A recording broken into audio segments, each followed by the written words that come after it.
veio a palavra do Senhor a mim, dizendo: E tu, ó filho do homem, assim diz o Senhor Jeová acerca da terra de Israel: vem o fim vem sobre os quatro cantos da terra. Agora vem o fim sobre ti, porque enviarei sobre ti a minha ira, e te julgarei conforme os teus caminhos, e trarei sobre ti todas as tuas abominações. Amém? Amém. Podeis tomar os vossos assentos. Irmãs, obrigado pela camisa, viu? Gostei da camisa, vou usar até acabar. Meus amados, o tema escolhido para esta festa é: o fim vem. Vem o fim sobre os quatro cantos da terra. O texto que nós acabamos de ler é um texto escatológico que aponta para o fim. É um brado de alerta, é um grito altissonante do Espírito Santo para todos os povos, para os quatro cantos da terra, a respeito do fim que virá. Deus levantou o profeta Ezequiel como um atalaia. Um atalaia tinha a responsabilidade de avisar o perigo que estava se aproximando do povo. É interessante que nas cidades do Antigo Testamento havia muralhas por fora das cidades, e sobre as muralhas estavam ali torres de vigia, e nessas torres de vigia 24 horas estavam os atalaias, de costas para a cidade, olhando para fora da cidade com uma trombeta. Aquele atalaia não poderia dormir, não poderia cochilar. Ele tinha que estar atento, porque se em algum momento um exército inimigo se aproximasse, ele deveria avisar a cidade que alguém estava se aproximando. Então todos deveriam se preparar, porque a batalha estava chegando. Neste capítulo 7, Deus chama o profeta e fala que o fim virá. O fim vem. Deus não está falando de um fim nacional. Deus não está falando de um fim apenas de uma cidade. Deus está falando de um fim mundial. Deus está falando de um fim que envolve os quatro cantos da terra.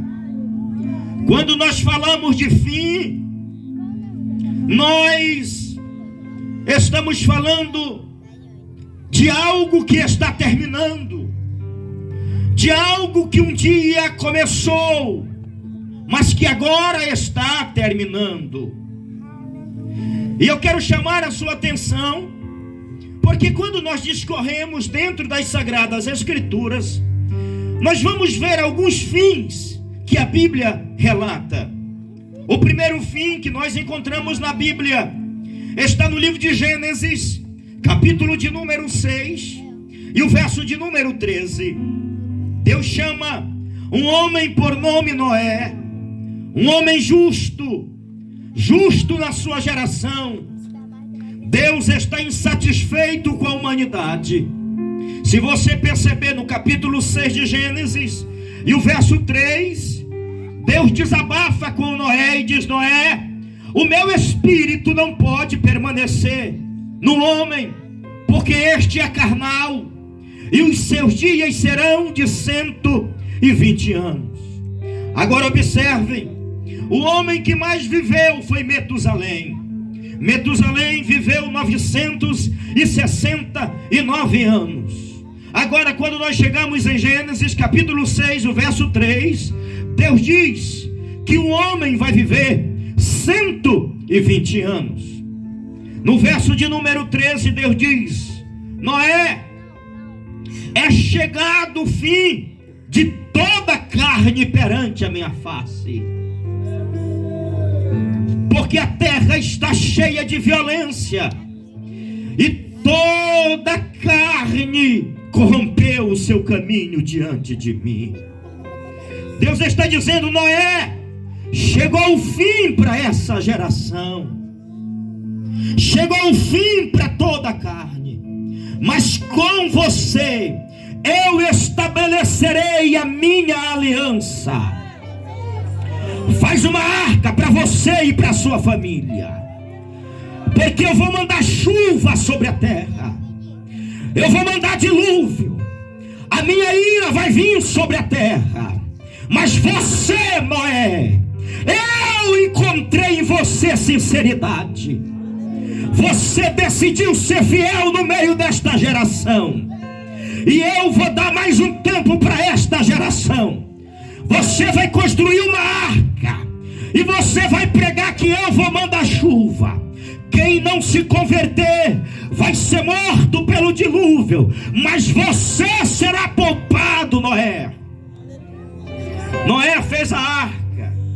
Noé entrou na arca com sua família, e toda aquela geração morreu no dilúvio, porque o fim chegou para eles, porque eles ouviram a voz do atalaia de Deus e rejeitaram o aviso de Deus. Senhor, faze-me conhecer o meu fim, faze-me conhecer quais são os dias dos meus anos, para que eu reconheça quão frágil eu sou. Davi estava preocupado com o seu fim. Tudo que tem começo tem fim.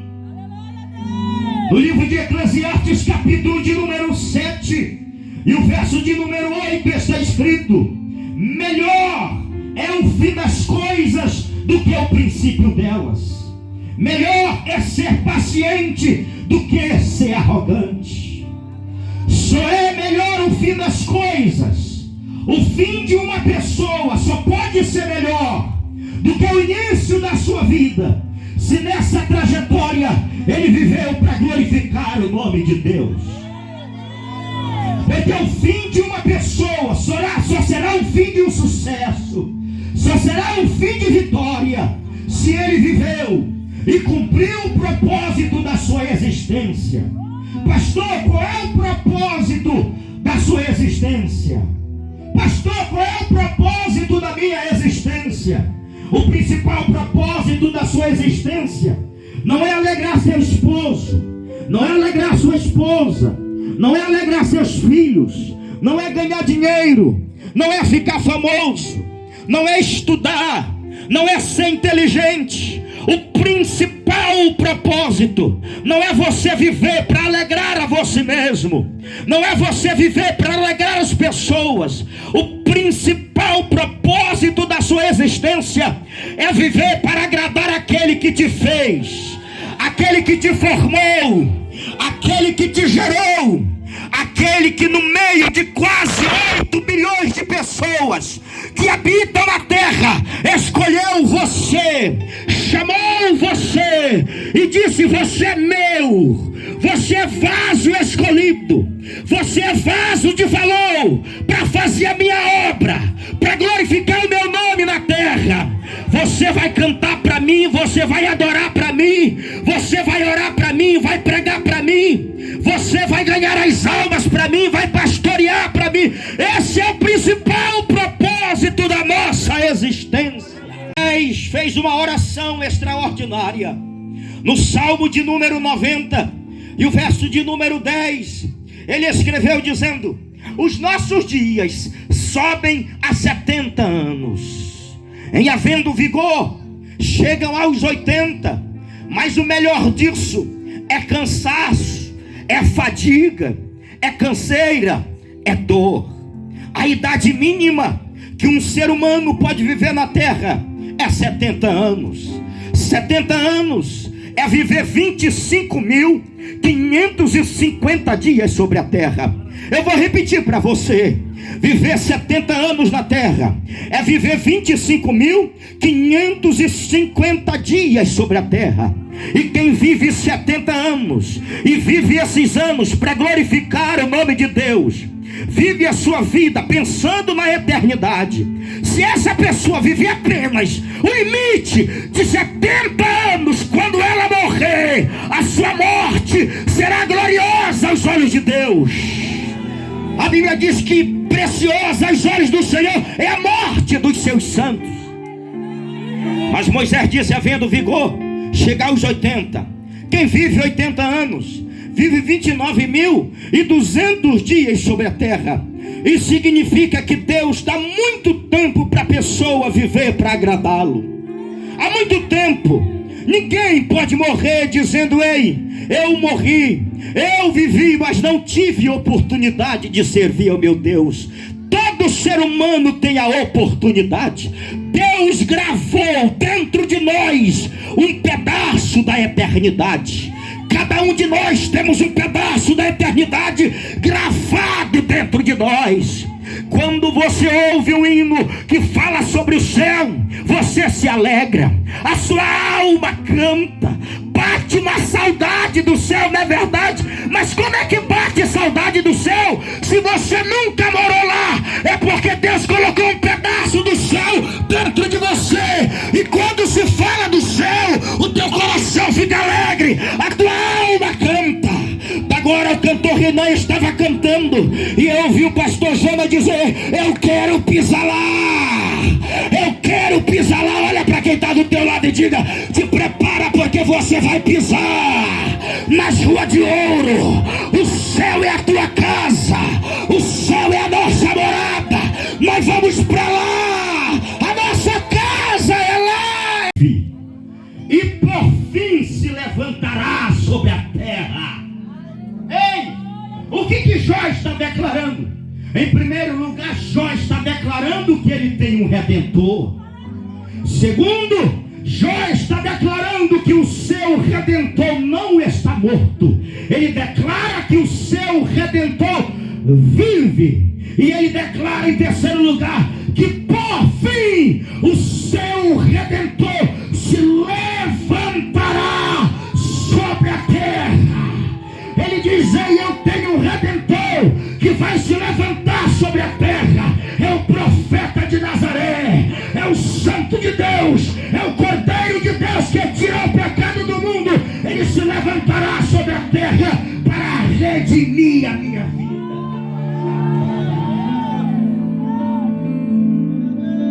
O que diz o Salmo de número 119 e o verso de número 112. Olha a oração do salmista. Salmo 119, verso 112. Ele diz: eu inclinei o meu coração para guardar a tua palavra até o fim. Eu inclinei o meu coração para guardar a tua palavra até o fim.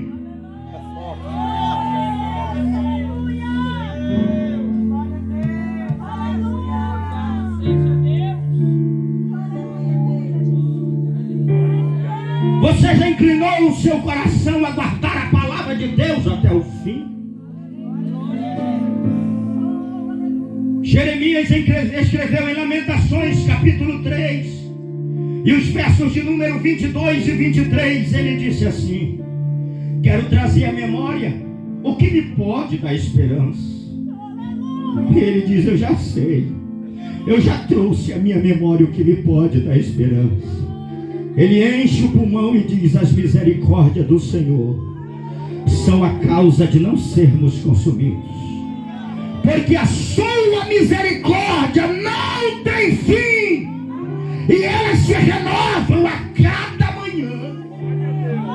Jeremias entendeu que a misericórdia do Senhor não tem fim, e que ela se renova a cada manhã. O salmista escreveu no Salmo 102, ele disse: ó Deus, os teus anos não terão fim. Tu permanece para sempre, ó Deus. Quando eu olho para a vida de Daniel, Daniel capítulo 12 e o verso de número 13, Daniel estava velhinho, um homem de Deus, um homem de oração, aquele mesmo Daniel que quando chegou na Babilônia, Daniel capítulo 1 verso 8, quando ele viu a comida sacrificada aos ídolos, o vinho sacrificado aos ídolos, quando ele viu toda a cultura, todo o sistema da Babilônia, para arrancar de Daniel as suas origens, para arrancar de Daniel o seu Deus, para arrancar de Daniel a palavra, o temor a Deus, do capítulo 1, verso 8, Daniel coloca aos pés e diz: eu coloquei no meu coração o desejo de não me contaminar com as finas iguarias do rei e nem com o vinho que ele bebia. Ele colocou isso no coração. Ele diz: eu não vou me contaminar com a comida que o rei come e nem com o vinho que ele bebe, porque eu sou um homem de Deus. Se você ler Daniel capítulo de número 6 e o verso de número 10, quando a lei foi decretada que Daniel deveria morrer, porque no espaço de 30 dias ninguém poderia fazer oração a outro Deus a não ser ao Deus da Babilônia, ou aos deuses da Babilônia. Quando Daniel ficou sabendo que o rei tinha assinado, no capítulo 6, verso 10, a Bíblia diz que Daniel entrou no seu quarto e as suas janelas estavam abertas, e Daniel se curvava diante de Deus e orava todo dia, 3 vezes ao dia, e ele dava graças a Deus. Ele dava graças a Deus. Sabe por quê? Porque um crente fiel, ele desenvolve diante da pressão.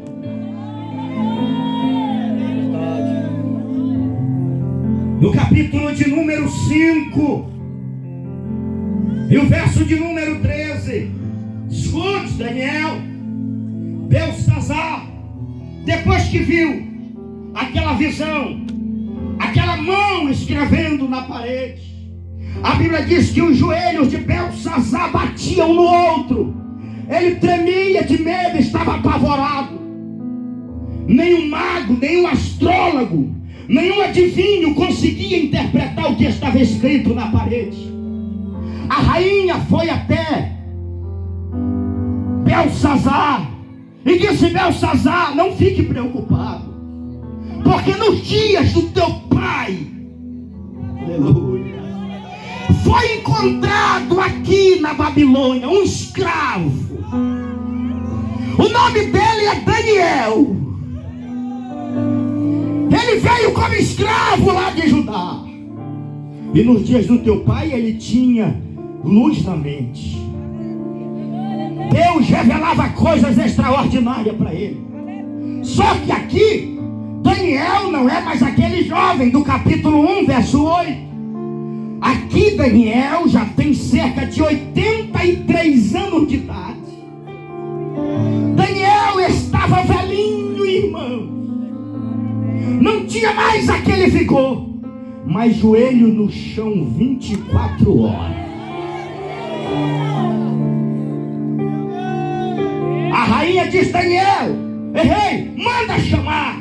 E quando a notícia chegou até Daniel, a pergunta de Beltsazar para Daniel foi: Daniel, tu és o mesmo Daniel do tempo do meu pai?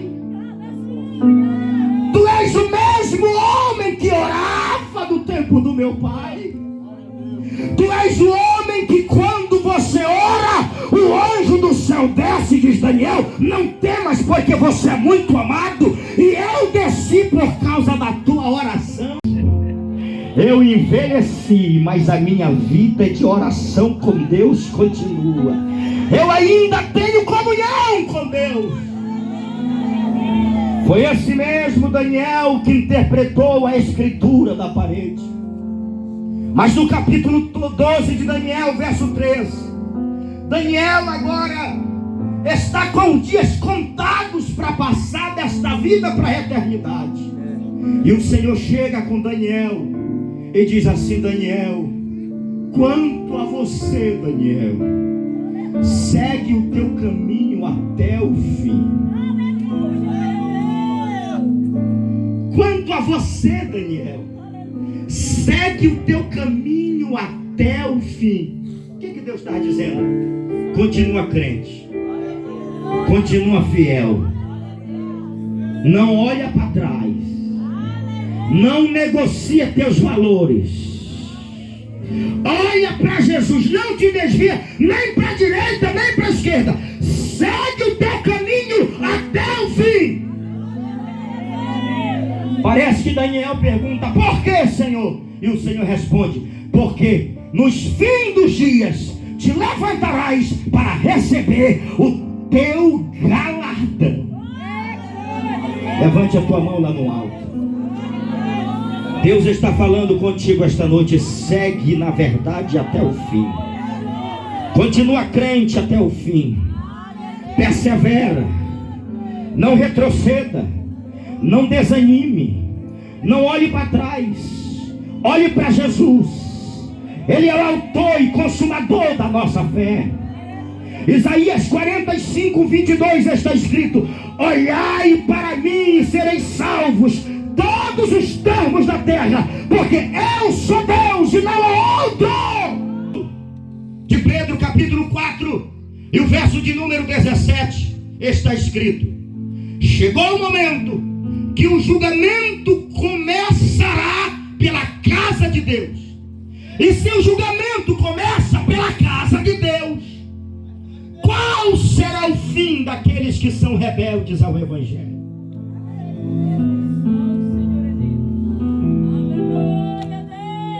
Salmo 9, 17. Os ímpios serão lançados no inferno, e todas as nações que se esquecem de Deus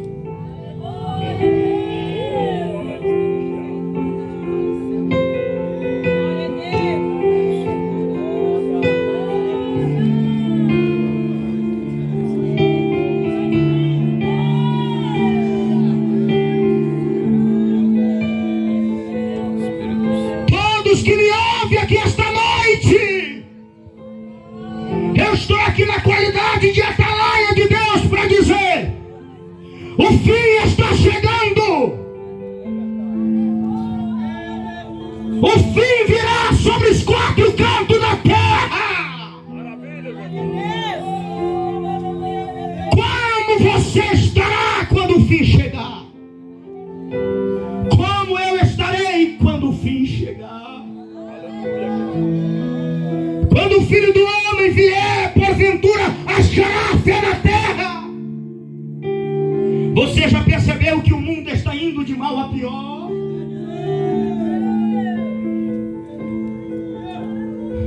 Segunda carta de Paulo a Timóteo, capítulo 3, a Bíblia diz que nos últimos dias os homens seriam egoístas, soberbos, avarentos, rebeldes, ingratos, traidores, desafeiçoados, irreverentes, mais amigo dos prazeres do que amigo de Deus, desobedientes a pais e mães. Porventura não é esse tempo que nós estamos vivendo? Romanos capítulo 1 diz, a partir do verso 26, do céu se manifesta a ira de Deus contra toda a imperversão dos homens que detêm a verdade pela injustiça. Quando nós chegamos em Mateus capítulo 21, Jesus entra em Jerusalém, purifica o templo, derruba as mesas dos cambistas. E a Bíblia diz que quando ele purifica o templo, vieram os coxos, vieram os doentes, foram foram curados, restaurados por Jesus. Mas no capítulo 24, Jesus sai do templo. Observe, no capítulo 21 ele entra no templo. No capítulo 24 ele sai do templo. Ele pregou um dos mais extraordinários sermão dentro daquele templo. E quando ele sai,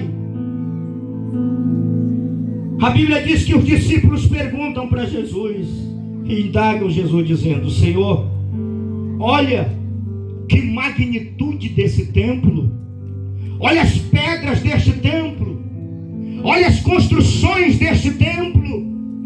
Em João nós entendemos que aquele templo foi o mesmo templo que Zorobabel construiu, mas que Herodes, ele levou 46 anos para reformar aquele templo.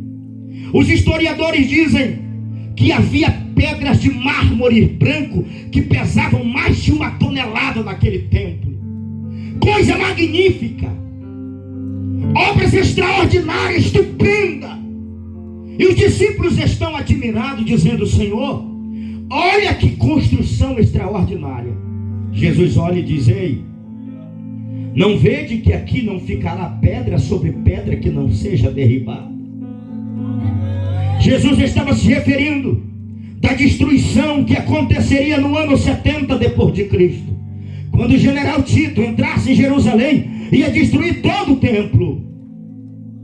E a Bíblia diz que quando Jesus chegou no Monte das Oliveiras, no verso de número 3, os discípulos então começam a perguntar, dizendo: Senhor, quando sucederão estas coisas? E que sinal haverá da tua vinda e do fim do mundo? Perceba que os discípulos estão preocupados. Quando aconteceria a destruição daquele templo? Qual era o sinal da vinda de Jesus e do fim do mundo?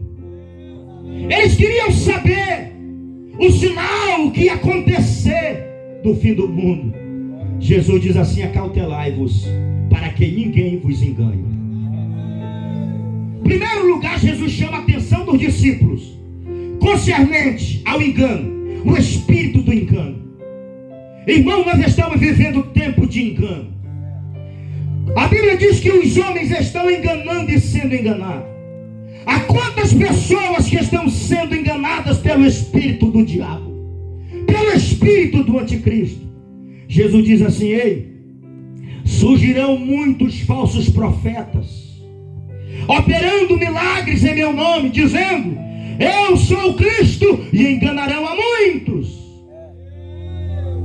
Ele disse assim: e ouvireis falar de guerra e rumores de guerra. Olhai, não vos assusteis, porque é mister que isso aconteça, mas ainda não é o fim. Não só ouvimos falar, nós acompanhamos em tempo real, ao vivo, diante dos nossos olhos. Agora, o problema ainda não resolveu.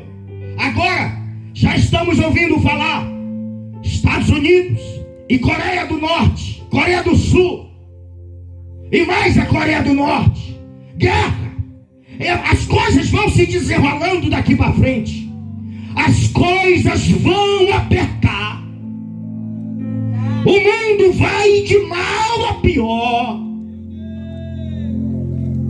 Algumas coisas podem melhorar, mas toda plataforma do mundo é uma plataforma para receber o anticristo.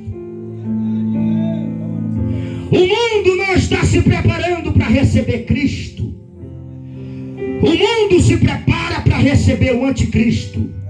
Quem está esperando Cristo é a igreja, é a noiva do Cordeiro. Mas sabe que Jesus escreve, Mateus 24, verso 13, ele diz assim: aquele que perseverar até o fim, esse será salvo. Coloque a mão no peito e diga: é eu, ele está falando comigo.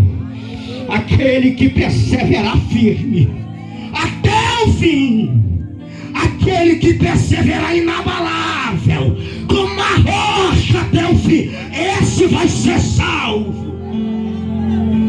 Pastor, eu quero ser salvo. Deus está dizendo: persevera até o fim, fica firme, dê sangue no meio da canela, fica firme.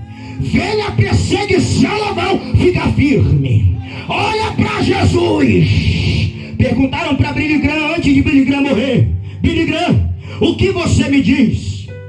A igreja vai ser arrebatada antes da grande tribulação ou depois da grande tribulação? Ele disse: olha, eu creio que a igreja vai ser arrebatada antes da grande tribulação, mas eu preciso certificar você de algo. Você tem que estar preparado para a grande tribulação, porque se você não estiver preparado para a grande tribulação, você também não está preparado para subir no arrebatamento da igreja. Como é que está a igreja nesta última hora? Como é que está a noiva do Cordeiro? Jesus está voltando, igreja. O fim está próximo. Não há mais tempo de ficar brincando, e nunca foi.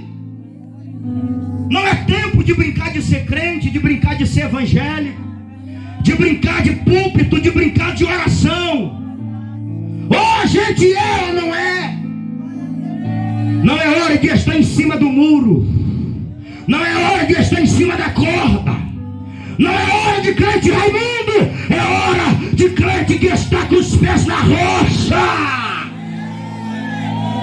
O salmista disse assim: ele me tirou do charco de lodo, firmou os meus pés na rocha e colocou na minha boca um novo cântico. Olha para quem está do teu lado e diga: é hora de crente na rocha. É hora de crente na rocha.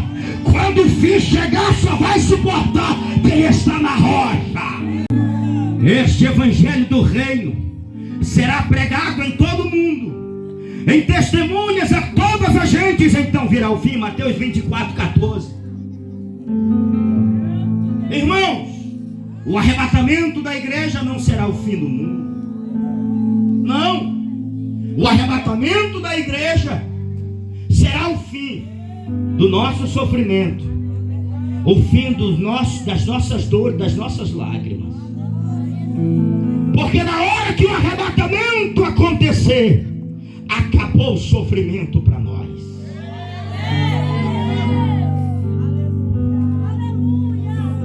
Pastor, por que eu sofro? Esta foi a preocupação de Asaf no Salmo 73, quando ele disse: eu fiquei perturbado em ver que os ímpios que não temem a Deus prosperam, enriquecem, têm bens, são felizes, parece que não ficam doentes, eles são maus, e parece que Deus está olhando para eles e está abençoando. E ele diz assim: eu fiquei tão perturbado que eu quase escorreguei, os meus pés quase vacilaram. Mas no Salmo 73, versos 16 e 17, ele disse: até que eu entrei no santuário, até que eu entrei no santuário e vi o fim deles. E o fim deles é que eles estão num lugar escorregadio. Eu não sei se você já teve o desprazer de ser injustiçado por alguém. É cruel. E foi o que Asaf viu. Ele disse: quando eu entrei no santuário, eu vi o fim dos ímpios. Eles estão no lugar escorregadio. E o que o Senhor respondeu para ele? Ei, a questão é: como eles chegaram lá? O que eles fizeram? Chegaram lá de forma justa? Mentiram? Tiraram alguém do poder? Burlaram? Fizeram falcatrua? Mataram? Mentiram? Subornaram? O que eles fizeram? Mas aí o Asaf diz: eu estou feliz. Eu pensava que quem era feliz era o ímpio, mas não, quem é feliz é o justo. Sabe por quê? Porque o céu do ímpio é a terra. O céu do ímpio é a terra, irmão. Porque ele vive na terra como se ele nunca fosse perder nada. Ele vive ao seu bel prazer. Ei, Jesus contou uma parábola. Jesus disse que um homem muito rico fez uma grande plantação. E o tempo da colheita, meu Deus, no tempo da colheita, era muito grande a sua colheita, a ponto dele olhar para os seus armazéns e dizer: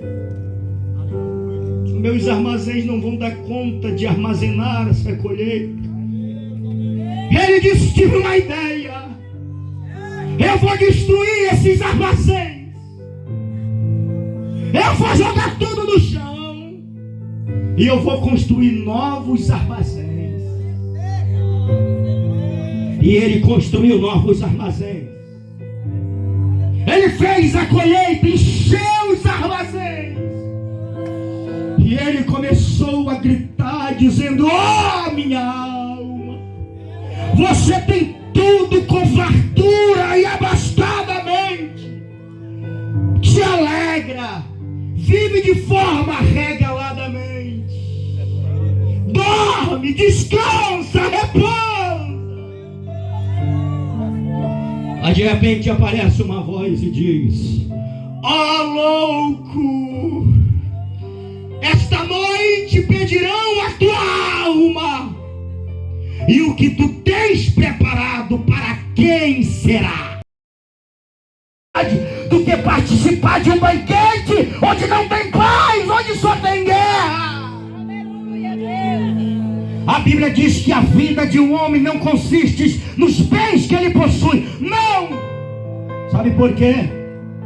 Porque você nunca vai ver uma gaveta num caixão. Nunca vai ver.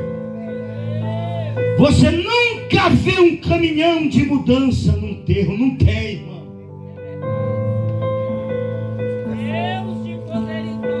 O problema é que muita gente está vivendo nessa vida, mas está esquecendo da sua vida eterna. Ai, irmãos, tudo isso aqui vai ficar, irmãos. Tudo vai ficar. Te desapega das coisas deste mundo. Ama Deus. Ama o céu, irmão. Peça para Deus gravar a eternidade nos teus olhos. Quantos estão desanimando na pandemia? Quanta gente abandonou os cultos e nunca mais voltou. Eu conheço pessoas que nunca mais cultuaram, pastor, depois da pandemia. Mas essas mesmas pessoas estão nas filas de banco, estão nos supermercados. Sabe por quê? Porque a Bíblia diz em Mateus 24:12: se por se multiplicar a iniquidade, o amor de muitos esfriará. Se por se multiplicar a iniquidade, o amor de muitos esfriará. Não deixe seu amor esfriar. O mesmo que diz: o fim vem, ele está aqui de braços abertos para salvar alguém. Sabe quem é ele? Quem é ele, pastor? Apocalipse capítulo 1 e verso 8: eu sou o Alfa e o Ômega, o princípio e o fim.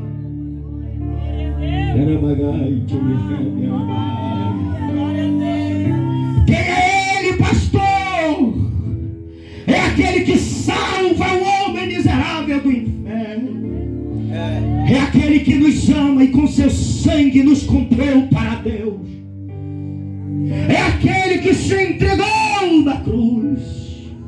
Foi aquele mesmo que Billy Graham disse: ei, Jesus pregou o mais extraordinário sermão lá na cruz, porque foi lá na cruz que ele provou o amor de Deus por todos. Paulo escreveu em Romanos 5:8: mas desprova o seu próprio amor para conosco, pelo fato de ter Cristo morrido por nós, sendo nós ainda pecadores.